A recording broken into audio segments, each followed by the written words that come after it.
Well, welcome to episode 2 of the From Busy to Rich podcast with Wes Young.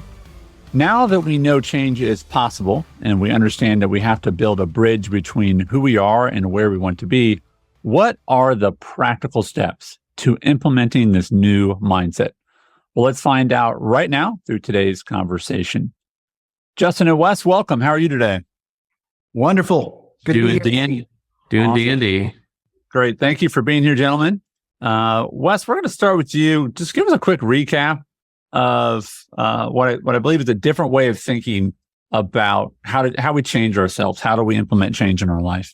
Yeah, you bet. Annie, it really comes down to the two words, normal and new, right? It's that all of us have a normal. We have a current way we go about making progress in life that's even somewhat muscle memory, habitual, that we can assess and we can define.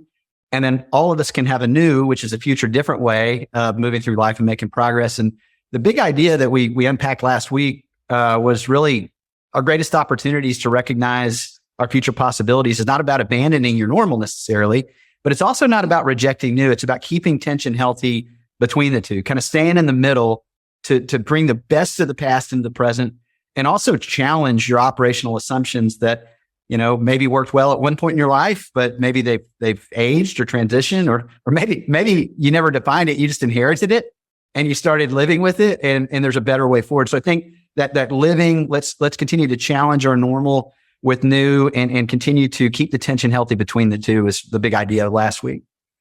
There's something I think really healthy about the idea of building a bridge between the two, because it gets, you who are listening, it gets you out of sort of feeling like everything I'm doing right now is bad and I'm a failure and I've got to change everything versus going, you know what, where I am now is going to be part of where I'm going to be. I have to build a bridge to the new.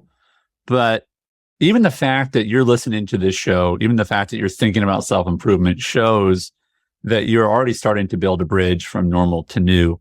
Wes, there's a visual that you give around guardrails that helps, I think, make this a really more practical pathway, if you will. So tell us about how we should think about guardrails. Why do you bring up that phrase or term? Yeah, well, if you've ever driven over an overpass, you notice that there's two guardrails. And if you also notice, there's like wheel marks and scuffs and all kinds of stuff. And while you don't want to hit the guardrail, you sure are glad they're there, right? If you made those wheels and stuff, because all of us in life, we don't want to stray into areas that are unhealthy or unoptimal for us. And a guardrail is designed to do that, to keep you from straying into an unhealthy or unbalanced place. And in life, I think we can have guardrails that really keep us in the middle, that keep us from straying too far normal, like defensive, or too much new, because that can also be equally as detrimental and suboptimal. So guardrails when it comes to normalize the new, I think are critical in order to maintaining that tension between the two and keeping in the middle where it's healthy. All right. So guardrails are healthy. We're grateful for them. Some people would say, well, that's a constraint. Well, it's actually going to help, right? I'm a huge fan of the Indianapolis 500. I go almost every year. And, the drivers, as much as they hate making contact with the wall, it's usually bad things happen. They're grateful for them because it's a boundary. Without that, they just run into the stands, right? Right. So guardrails are good. Boundaries are good.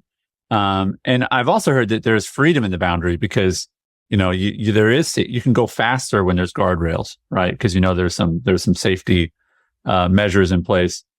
So talk to me about this first kind of deeper idea about being great at your normal. I think some of us are going, wait a minute, I thought normal was bad. So tell me about, what does that mean? Why do I need to be great at my normal?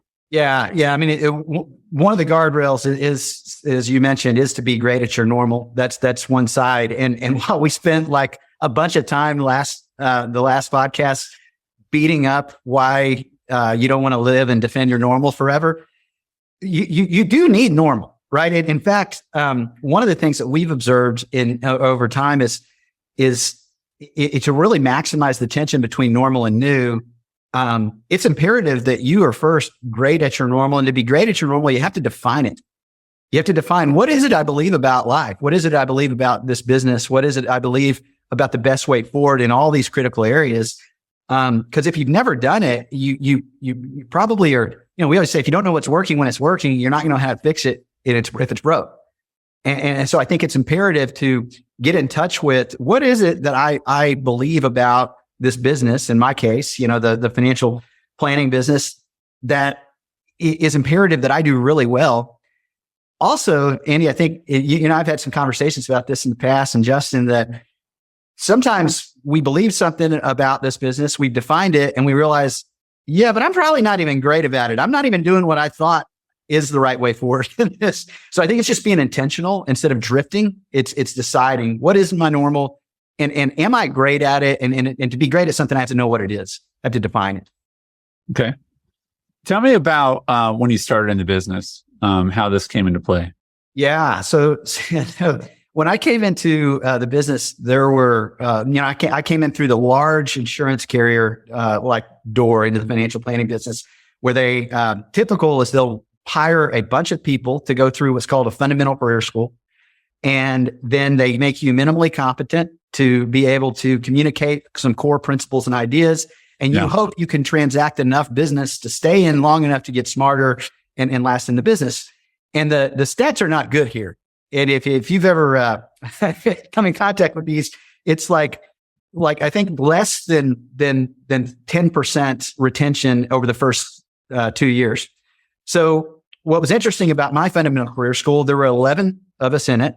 Right. And we had some really good resumes in there. In fact, if you were like picking who was going to make it and who wasn't, you probably would have bet on me and my friend Chris Fulbright last, because the resumes that were in this thing, we had some CPAs, we had a tax attorney, we had several with their masters in finance.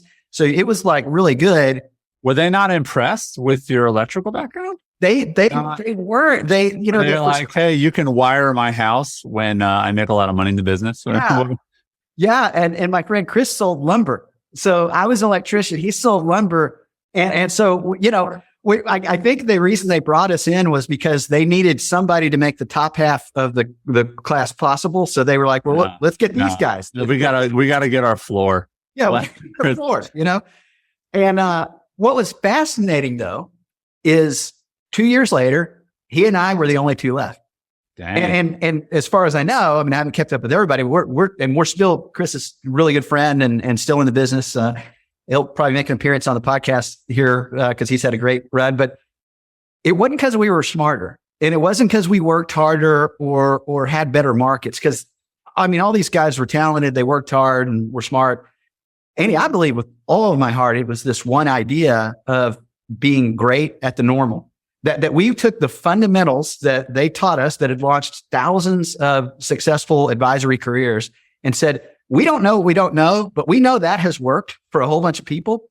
And so we're going to do that, and that's our normal. And we're going to do that really, really well. We're going to master the fundamentals. Okay. And I think, and Justin, he can speak to this as well, having trained advisors in a similar system and actually been through that himself.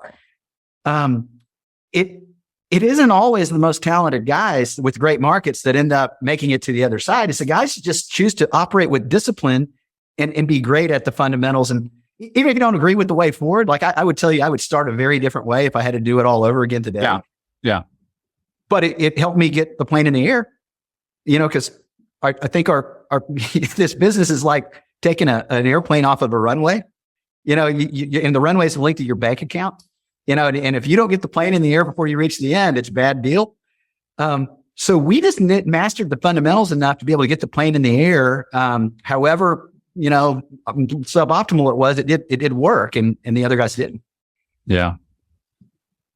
So let's go in deeper to how we really process and implement. There's ideas, and that's great, but ideas to that implementation, they're just sort of dreams and hopes and, unicorns and, whatever. They don't change your life. So let's talk about the process by which we can implement this with the what, why, who, and how. Let's start with what. Yeah. So this is one of those things that every single quarter, we consistently bring up in our team planning meetings. And then every week we hit these kind of core ideas in our meetings to keep it fresh. Okay. what is, we think of it this way. What is your bumper sticker win in this business? This isn't a mission statement. It's not a vision statement. Those are all great, but it's what is a singular phrase that captures at a very high level what it is that you do in this business. For us, we inspire people to increase their profitability and quality of life. That's what I was doing when I was sitting at the kitchen table at night, trying to help the family figure out how they were going to, come with the money to pay for the term insurance we discovered they needed in the event that the primary breadwinner died, is because that would increase their profitability and quality of life. It's what we do when we're helping people make and keep work optional by designing a standard of care around their liquidity and growing their businesses. And it's what we do when we talk about income taxes and how to best position money to repurpose it from the IRS to their unretained earnings, or in estate planning when we're talking about how if the primary patriarch dies, this large tax won't cause them to have to sell decades old legacy business to come up with the money to pay it. We help increase profitability and quality of life. And so it's high level and it encompasses a whole lot of stuff, but it's like, what is your win in this business? What is your bumper sticker win? I think it's critical to understand what yours is. So I think the what is, it sounds to me like what is the tangible deliverable, right? And then you get into, I think, some more of the heart of the why. Talk about why. Yeah, I think for us, for sure, what emerged out of the why. The why is kind of the so what of this. So if you're not out there doing it, what problem really goes unsolved? What opportunity goes unseized? And I think it's the why is what has shaped everything about our approach over time in this business. Because the way we'd say it, if you were in one of our team meetings, Annie, on a Thursday morning, we always talk about what's your win. Well, we help people increase their profitability and quality of life. And then why does that matter? And the way they would say it quickly, and then we can kind of play with this, dig into it a little, is in our effort to get the most out of life, it's easy to live a marginless life or even an unintentional life. And in so doing, miss out on some of the things that matter most in life. Mm-hmm. And it's, we all run out of time before we run out of all the ideas and opportunities we could go pursue, all of us. And I think, and just by nature, if we're not careful, we try and do as much as we possibly can, but we don't always do it by design, right? We don't always back up and say, all right, why am I actually doing what I'm doing?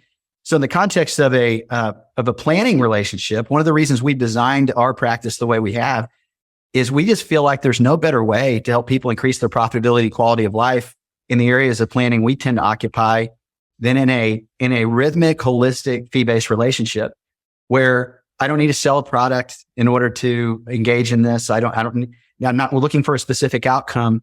Yeah. I just care about being a curator of really powerful ideas on behalf of this client. And to do that, Andy, I got to know the story that you're in. I got to know where you are financially, but also the future that you're moving towards, that you want to create. What does a rich life look like for you? Yeah. I think the challenge, though, for those listening is it's really hard to step out of what you woke up today and you planned on doing and challenge the activity and go, why are you doing that? Because most people just go, well, that's my job or no, but like really, why are you running the business the way you're running your business? Or that's the way you run businesses in this business. Or, hey, why do you work this many hours in a week? Because that's how many hours why do you work on Fridays till 7:00? Or why do you, and it's not that the answer is always going to be you're wrong, but right. The idea that fundamentally most of our decisions are unintentional decisions should be frightening. Yes. Frightening.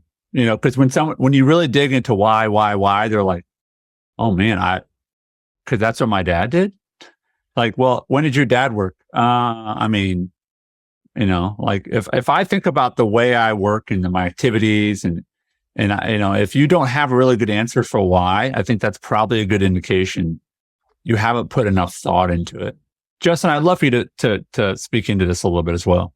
Yeah, I think you bring up some good points. Even if I'm using the analogy from earlier about the guardrails, right? Like having guardrails on a freeway, I mean, by definition, you're moving down a direction, right? Versus what you're talking about when there's no reason behind it or no thought or intentionality. It's more like the person that's stuck at the stoplight right in front of you. The light's already turned green. They're kind of oblivious. They're not even moving, right? They're still stuck and doing whatever they were doing, oblivious to what's going on around them or how it impacts people. Now, I'd say for me on the background side, we talked about in my military background a little bit in the first episode, why becomes critical and crucial, right? Like when you hear gunshots, to run towards that, like you better really know your why and have a good reason. Like sometimes it's just sheer survival, right? But beyond that, like when you're safe and somebody else isn't, right? Like to go and move and make that choice, like, and it is a choice. It's not something that just happens innately or a subconscious decision, right? Like it's a choice to go do that. You have to know the purpose and the reason behind it. And it's got to be something that you have a conversation about regularly, internally and externally with other people. And I think that where I want to challenge you who are listening right now is, when Justin would hear gunshots and he would run towards them, why? And he would go, because that's what I've been trained to do. Even if I don't know what's going on, I need to go find out why there are gunshots. Where most people, I would include myself as one of these, Justin, if I hear gunshots, I don't care why. I'm not being, I don't care why I'm running the other way. Right. But it's because you've had the conversation about, I'm going to be intentional. When this happens, this is what I'm going to do.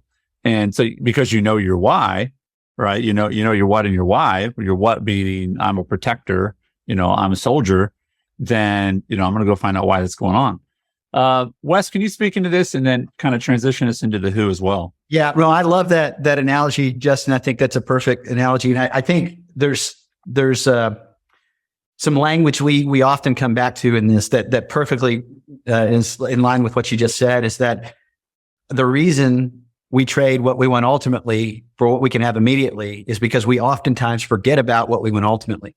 And that is the why. The why is what we want ultimately. And so it means sometimes doing something that's extraordinarily uncomfortable and inconvenient and scary, because I know what I ultimately am trying to do and why I'm trying to do it.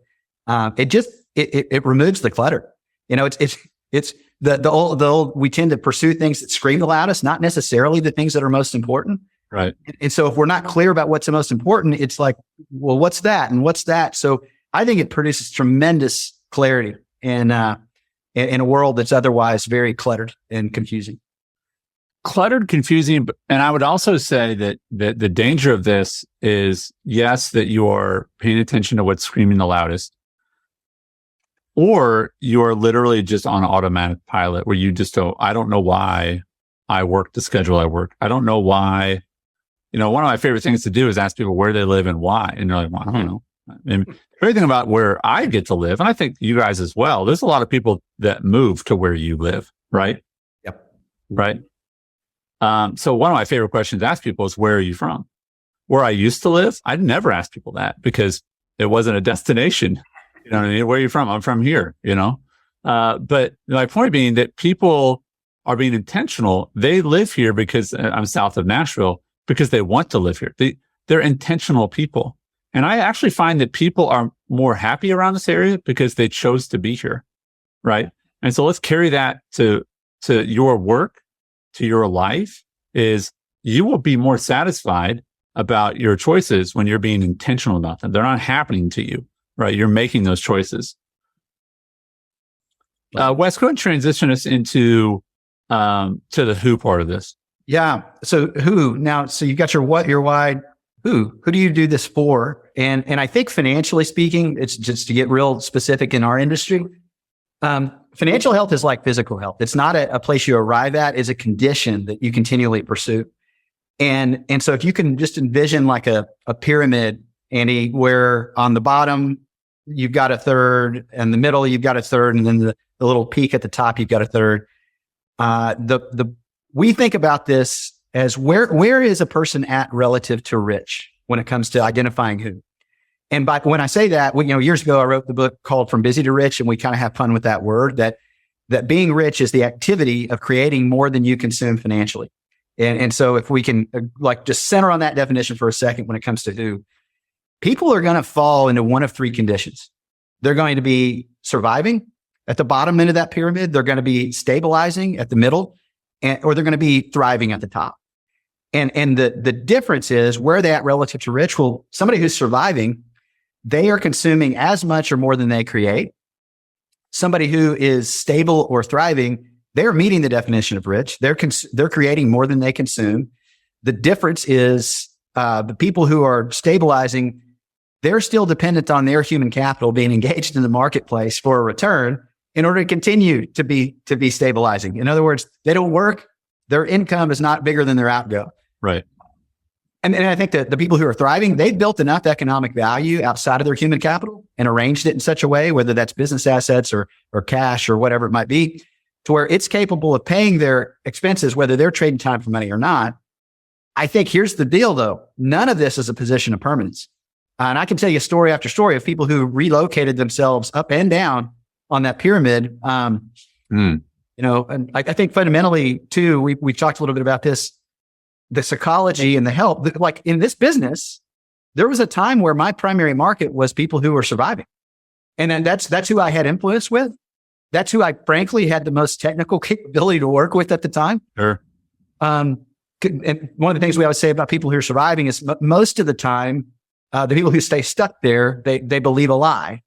They believe that more money is going to make you more, or the more money is going to get them through the next financial to stability. And our observation, while there's certainly a minimum amount people need to make, is more money makes you more of what you already are.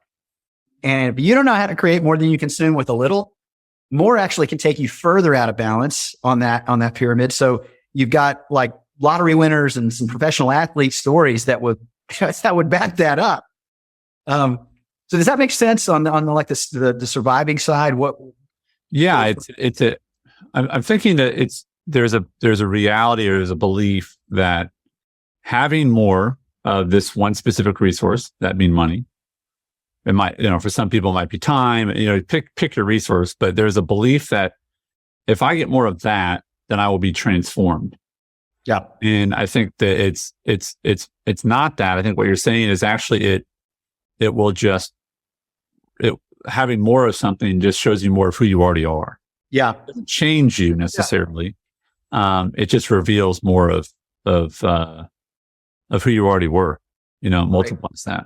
Yeah. And I think for interesting thing to consider for clients that we are working with or aspire to work with, I think a good starting point is to say, where are mine fitting right now? Like, let's see the majority of them that I would consider clients. Where are they at on that surviving, stabilizing, thriving? Because I think it does a couple things. One is if, you may want to work with all thriving people, but if you see that, 99% of your clients are stabilizing, a couple things need to happen. One is you can say, well, what am I doing to be valuable to the people that are in my hand right now?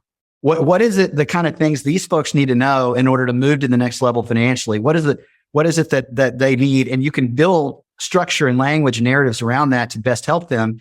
The other thing is what do I need to become in order to be the kind of advisor or the kind of organization the clients I'm ultimately looking for are looking for? Because when I first started out, I did want to work with people who, were stabilizing and thriving. But what was in my hand were people that were surviving. And so I taught them a budget and, sold them some term insurance to help get them through the time. And hopefully they could break through the next level. But I was always learning the next level of stuff. What's valuable? Right. Next level. So I think it both informs like where you're at right now. So you can make sure your systems and language are good there, but also informs what I need to know in order to break through to the next place financially. Yeah. Justin, I want you to speak to this, but I want to say something first, which is I believe that, one of the fundamental truths we're touching here is you can't take people places you haven't been. So as a coach of, youth for myself, I just think, well, if I'm frustrated, and it was last night we were having a practice and I was frustrated with this drill of their performance. And I recognized it wasn't the 9 boys that were doing it wrong. It was that I wasn't leading them correctly. Right. And so it's interesting how frustrated we can be with, for advisors who, I'll let you and Justin, you can be frustrated with your clients and you have to ask yourself, is that because I'm not leading them well? Right? Is that more about me than it is about them? It's an interesting question and a difficult question to ask yourself. Justin, what did you want to say about this? And then we're going to actually wrap up with the how. Yeah, I think you made some great points. I think even referencing time as a resource, this exercise, if you will, of sitting there and asking yourself, where am I on this kind of like hierarchy here or pyramid in terms of surviving, stabilizing? It applies to every aspect, right? Like even within relationships, am I consuming more than I'm adding to in value, right? Like, and what's the reasoning behind that? And to where you're talking about being able to find that common ground as an advisor or as a coach, doesn't matter what, if you guys were listening, if you are in a position where you're becoming an advisor, you're already an advisor, or maybe you're an entrepreneur, you found this podcast and you start listening to it, hopefully you're enjoying it. So, but the point is, doesn't matter that you can use different experiences, kind of like hero's journey, right? Most people are familiar with that. That's a journey that we all go through in moving in a direction towards a desired end state or goal, right? Of figuring out where you are and being able to correlate that with somebody else, whether it's in finances, where I'm sure most people have been at some point, or maybe you haven't, but I know for me, like I didn't start out rich, right? Like I started out very poor, came from a very different background. I'll leave it at that for now. We'll jump into that some other time. But it's also in sports. You talked about sports and training professional athletes. I've had amazing athletes that are operating at a professional level that all of a sudden get an injury, something like that, and you're back at the bottom, right? Like you're starting over in that cycle. And as Wes talked about, like you can move up and down, but there again goes back to our point from before, is there's some intentionality behind it, right? A willingness to be able to have an honest conversation about where am I, where would I like to be, and what's that gap, and then being able to once you get to the point where you're moving forward, or as an advisor, being able to come alongside your clients and have those conversations and find a way to make that connection using your own personal experience. Wes, let's go to this last point about how. How do we implement? How do we, on a really practical level, go from normal to new? This is such a massive topic, and in fact, we got whole like workshops and teachings around this at wesyounglive.com that is built to explore and dissect this. But let me just say it in a high level overview that I think will be meaningful. Is it's kind of two words. So think of the words organization and structure. Organization and structure. Think about a bicycle. All bicycles are organized the same. They have two wheels, they have handlebars, they have sprockets, pedals. You can have two.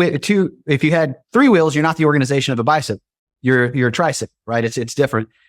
You can have two bicycles that are organized the same, but they're structured differently.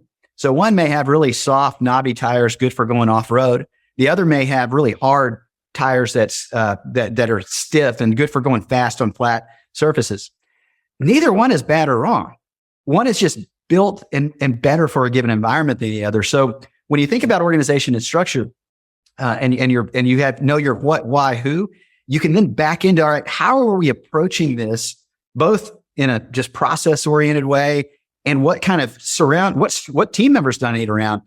If you had my team that I have, that I'm a part of today, if I day one started the practice and had all that, I would tell you, the rider, I needed a tricycle. I didn't need a jumbo jet, because I couldn't handle it. It would have been a massive waste and right. Not a good use. But eventually, like we grow to that and we can. So it's like organization structure. You've got to dissect what is right now in light of my what, why, who, what is my best how forward. And we've got a lot of teaching on this. Like I said, you can go dissect it and drill into this topic, but you've got to know what yours is. What is my current organization? What is my current structure? And in a lot of where I want to go, that's going to set up kind of what we talk about next week. What are the things that I need to build in that are not a part of my normal? Like I've defined it, and I think I'm really good at it. I'll also tell you, if you have somebody from the outside looking in, and Andy, you're really good at this. You've met through one of our communities, Lead Advisor Network, with, a bunch of advisors, and really opened up the layers of what they got going on in their own house. Right. And oftentimes it's like, okay, well, you say that this is the way you are working and what you believe about it, but you're not really doing it that well. You're not structured. Wes, I think that a phrase that a lot of people listening would be familiar with is, they restructured their organization, right? So you've got your organization, but you had to restructure it, right? we restructured. And what that means is the organization is still intact, Yes. but you're going to change some of the structure. And oftentimes, and I think most often, when you hear they're restructuring the organization, it's so the organization can survive. Yeah. The organization's got to change. And so they're going to restructure it because, and so I think for those listening, right, what do you need to restructure about your organization? That organization being you, right? What do you need to restructure in your life? I'll share just a quick personal anecdote. Like my family had been involved in something that in this past summer took up a lot of time. So the organization, in order for the organization of my family to be healthy, we are going to restructure and eliminate that from our next summer's activities and put in something else, right? Because we want the health of the organization to be better, we're restructuring, right? And that's just my family, right? That there's different parts of this. This could be your spiritual life. It could be your physical life. It could be your business. So the how of your organization and your structure, that is where that's where the rubber hits the road, carrying out your analogy of the bicycle, right? You got it. So, Wes, in our last episode, we're going to finish our conversation. We're going to explore how to really challenge our normal and embrace the new. Folks, we hope you'll join myself, Justin, and Wes for that episode. And I do want to remind you, if you are enjoying the show, it is a tremendous help for us, for you to do just a little work to go find it inside of the podcast app on an Apple device and leave a review. And this show and all of Wes's other resources can also be found at one place, which is wesyounglive.com. Folks, thanks for tuning in today, and we look forward to finalizing our conversation on Normalizing the New Part 3 on our next episode.